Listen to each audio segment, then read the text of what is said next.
Aita. Jutustus Liivi ja Eesti rahva vabadusvõitlusest 12. aastasaja lõpul.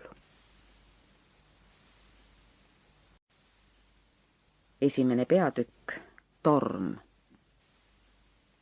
Suure sinava mere ääres valgel tuisuliival seisis aastasadade eest väike maja pika torniga, kust laevameestele ööpimeduses teed näidati.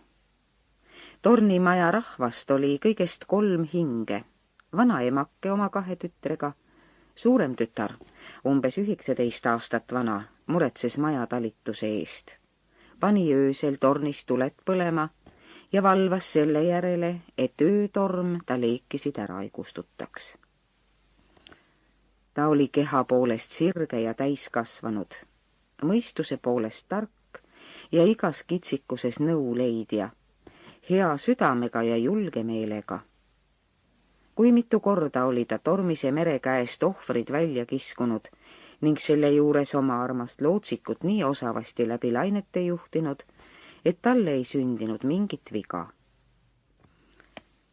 Tema vana haiglane ema ja noor 12-aastane õeke armastasid teda kui oma silmatera ning külarahvas pidas teda vetevalitsejaks ja tormitaltsutajaks, kelle üle ka kõige suuremal marul võimust ei olnud.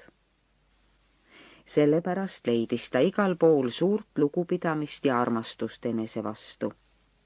Ta tundis seda ja oli õnnelik, aga ta ei tahtnud ka asjata tänulist meelt, vaid katsus ära teenida, mis temast austusega üteldi.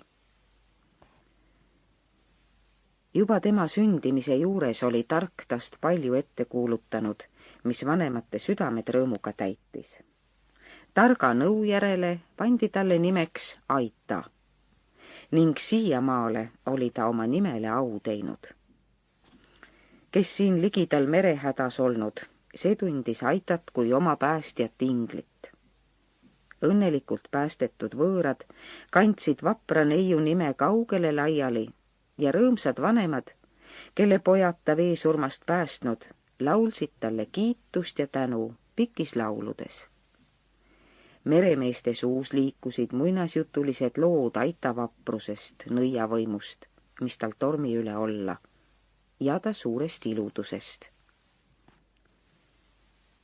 Suvi oli kadumas, sügis tulemas.